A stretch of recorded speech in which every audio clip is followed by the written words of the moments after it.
የደብረጽዮን ጉድ ተጋለጠ። በዛላምበሳ ሚስጥራዊ ስብሰባ ተካሂዶ አደገኛው የህወሓት ሴራ መነደፉን የሚያጋልጡ የደህንነት መረጃዎች በይፋ ወጥተዋል። ዘሆርን ሪቪው ይዞት በወጣው ድንገተኛ መረጃ መሰረት ህወሓት በህዝቡ ዘንድ ያጣውን የፖለቲካ ተቀባይነት መልሶ ለማግኘትና በፌዴራል መንግስቱ ላይ ከባድ አመጽ ለማስነሳት ሲል ሃውዜን ቁጥር 2 የተሰኘ አደገኛ የማስመሰል ጥቃት ለማካሄድ ማቀዱ ተጋልጧል።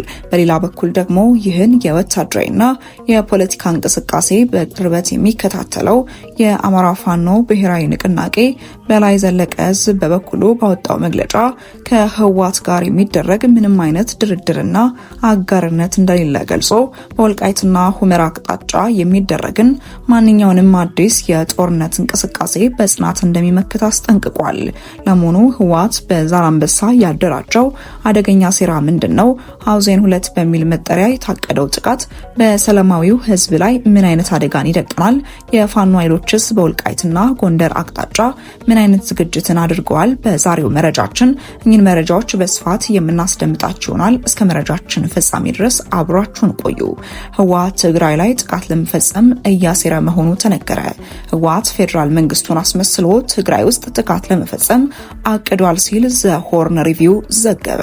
በዛላምበሳ ኤርትራ ጋር የተቀረጸ የጦርነት አጀንዳ በትግራይ ባለስልጣን የያዘው የህወሓት ቡድን ኤርትራ ጋር የተቀናጀ አዲስ የጦርነት ስትራቴጂ ስለመነደፉ የደህንነት መረጃን ጠቁሟል። ዘሆርን ሪቪው ባወጣው ዘገባ ህወሓት የክልሉ ህዝብ በፌዴራል መንግስቱ ላይ ያለውን አመለካከት ለመቀየር ቁጣንና አመጽን ለመፍጠር ያቀደ እንዲሁም ቡድኑ ያጣውን የፖለቲካ ቁጥጥር መልሶ ለማግኘት ያቀደ ስትራቴጂ መንደፉን ከደህንነት መረጃ ተመለከትኩ ሲል ምንጩ አመላክቷል። ህወሓት ከኤርትራ መንግስት ጋር በትብብር በወታደራዊ ፖለቲካዊና በሚዲያ የታገዘ ዘመቻን ለመክፈት የፌዴራል መንግስቱን ለማዳከም እንዲሁም የህዝቡን አመጽ የሚቀሰቅስ ዘመቻ ለመጀመር ሰሞኑን በዛላምበሳ አመራሩ ከኤርትራ ሰዎች ጋር መምከሩን የደህንነት መረጃውም ጠቁሟል። ቀደም ሲል በዛላምበሳ የተደረገው ምክክር በህወሓት በኩል ፈንጂዎችን ለማፈንደስ ወዲህ መድህን እንዲሁም ክንፈ ዳኛው የተገኙበት ስለመሆኑም ተገልጿል። ለዚህም ከኤርትራ የጦርና ሲቪል አመራሮች ጋር የተደረገው ንግግር ዛላምበሳ የተመረጠችበት ታሪካዊ ምክንያት እንዳለ መረጃው አመላክቷል። እንደ ደህንነት መረጃው ከሆነ ህወሓት የህዝቡን አመለካከት ይቀይርብኛል፣ በፌዴራል መንግስቱ ላይ ቁጣን ይፈጥርብኛል ያለውንና በክልሉ የፌዴራል መንግስት የፈጸመው በማስመሰል ፍንዳታዎችን የመፍጠር ዘርፈ ብዙ መልክ ያለው እቅድ ላይ መምከሩም ተነግሯል። በህወሓትና በኤርትራ በኩል የማህበራዊ ሚዲያ ተጽዕኖ ፈጣሪዎችን በመጠቀም የፌዴራል መንግስቱን የሚከሱ መልእክቶች በተመሳሳይ ጊዜና በብዛት እንዲሰራጩ የታቀደ ሲሆን ታሪካዊ ቁስሎችን ለመንካትም ታስቧል። በዚህም እንደ አውሮፓውያኑ አቆጣጠር በ1998 የተፈጸመውን የሃውዜን ጥቃት የመሰለ እቅድ ሲዘጋጅ በመምከሩ ሃውዜን ቁጥር 2ን መተግበር እንደሚያስፈልግ መተማመኑን ዘሆርን ሪቪው አመላክቷል።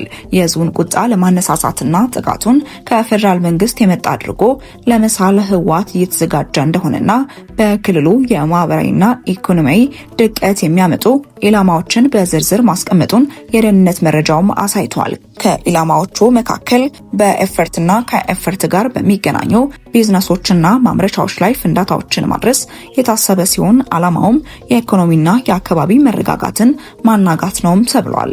ሲቪሎች የሚጎዱበትን መንገድ ለማበራከት ገበያዎች፣ የአውቶቡስና የትራንስፖርት ማዕከላት፣ ሆስፒታሎች፣ ቤተክርስቲያናትና መስጊዶች እንዲሁም የማህበረሰብ መሰብሰቢያ መድረኮች ኢላማ ለማድረግ አቅዷል።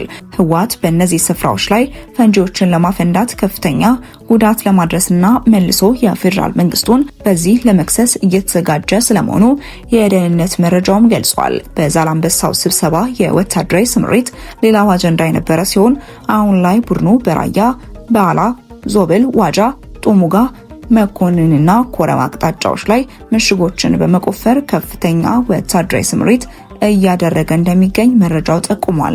የህወሓት 43ኛው ሜካናይዝድ ክፍለ ጦር በተለይ በጨርጨርና ቤላ አካባቢ ከባድ መሳሪያ ማሰለፉም ተነግሯል። የህወሓት ጥራዝ አመራሮች የታጣቂዎችን ስልክ መንጠቃቸውና ይህም በእቅዱ አፈጻጸም መረጃ እንዳይሾልክ ለማድረግ ያለመ መሆኑም ተመላክቷል። ዘሆርን ሪቪው በመረጃው ህወሓት ያልተለመደ ትስስር ከቀድሞ ባላንጣዎቹ ጋር ማድረጉን ገልጾ ባለፈው የትግራይ ጦርነት ጊዜ ከተፈጸሙት የሰብአዊ ድርጊቶች መካከል 76 በመቶ በኤርትራ ጦር የተፈጸመ መሆኑን ገልጿል። የተሸረበው ወታደራዊ፣ ፖለቲካዊ እንዲሁም ኢኮኖሚያዊ እቅድ ወደ ተግባር እየገባ ስለመሆኑ ምልክቶች መኖራቸውን ያነሳው ዘገባው አሁን ላይ በክልሉ የተለያዩ አካባቢዎች ትራንስፖርት እንዲቆም መደረጉም አንስቷል። በአላማጣ፣ ኮረም፣ ቆቦና በኮኔ ምንም አይነት የትራንስፖርት እንቅስቃሴ የቆመ ሲሆን የእነዚህ አካባቢዎች ህዝብም መኖሪያቸውን ለቀው እየወጡ ስለመሆኑም ተመላክቷል።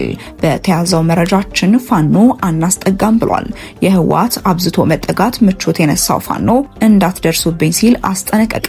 የአማራ ህዝብ ለዘመናት በወራሪውና በጨቋኙ ትነግ የስቃይ ገፈት ቀማሽ ሆኖ መኖሩ የሚካድ አይደለም። የፋሺስታዊ ቡድን አማራን መሬቱን እንጂ ህዝቡን አንፈልገውም በሚል እኩይ ፖሊሲው ህዝባችንን በመግደል በማፈናቀል ከታሪካዊ ርስቱ ተፈናቅሎ እንዲኖር ያደረገ ያወቀው ሀቅ ነው። ተከዜን ተሻግሮ ወልቃይት ጠገዴ፣ ሰቲት ሁመራና አላማጣን የአማራ መሬቶችን በመውረድ ላለፉት ከ30 ዓመታት በላይ የፈጸመው ግፍ ወሰን የለውም ሲልም መግለጫው በተለይም ህዝባዊ ታሪካዊቷን ጎንደር በመውረርና በማፍረስ ማህበረሰባችንን ለእስር ለስደት በመዳረግ በግፍ በንጹሃን ላይ የፈጸመው ታሪካዊ ስቃይና ግፍ ምንም ጊዜ የማይሽር ጥልቅ ጠባሳ ብሎም ጠርቶታል። የሁሉ መከራና ስቃይ አልፎ ግን አባቶቻችንና ነፃ አውጪዎቻችን በተከፈለ መስዋዕትነት የተገኘውን የትግል ውጤት እያለ ለብቻ ለባርነት ጥቃት በመጨረሻው ወራሪ ቡድን ተነስተን አጥቅተን ርስታችንን በክንዳችን ማስመለስ ችለናል። ሆኖም ግን ዛሬ ላይ የአማራው መረጋጋት፣ ሰላም ማግኘትና በገዛ ርስቱ ላይ አዛዥ መሆኑ ያበሳጫቸው አካላት ይህንን የህዝብ ትግል አቅጣጫ ለማስቀየርና ለማስወገድ ይሰራሉ። ደስ ብሎት አማራን ካሳጣን የህዝባችንን የትግል መስመር ለማሳሳት የሚሰሩ የትነግ ልጆች ባንዳዎች ወልቃይትን ለትነግ በሚል የሚያስቡት አጋጣሚዎች በግልጽ እየታዩ ነው። ከዚህ ጋር ተያይዞ የትነግ አጥፊ እንቅስቃሴ ወልቃይትንና ሁመራን ዳግም ለመውረር ያለው ግልጽ የጦርነት ዝግጅት መሆኑን አረጋግጠናል።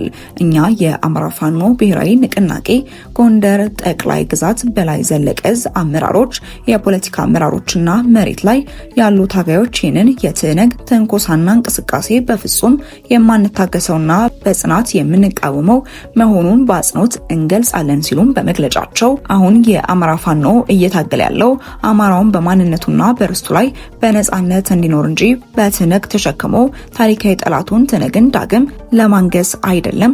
በመሆኑም የአማራ ህዝብ ብሔራዊ ንቅናቄ በላይ ዘለቀ ዕዝ ትነግ በወልቃይት ላይ የከፈተውን ጦርነትና የመሬት ወረራ ሙሉ በሙሉ እንደማይቀበለው እያወቀ ቡድኑ ከዚህ የጥፋት ጉዞ እንዲቆጠብ አጥብቆ ያስጠነቅቃል። በተጨማሪም ሌሎች እንቅስቃሴዎችን ከፍተኛ አመራሮች፣ የብሔር ኃላፊዎች እንዲሁም በየደረጃው የሚገኙ አባላት ይህንን የትነግ አደገኛ እንቅስቃሴ በህብረት እንዲቃወሙት ጥሪያችንን እናቀርባለን ሲልም መግለጫውን ዘግቷል። ወደ ተመልካቾቻችን ለሰዓቱ የነበረን መረጃ ይህንን ይመስል ነበር። በቀጣይ እስክንገናኝ ድረስ መልካም ቆይታ።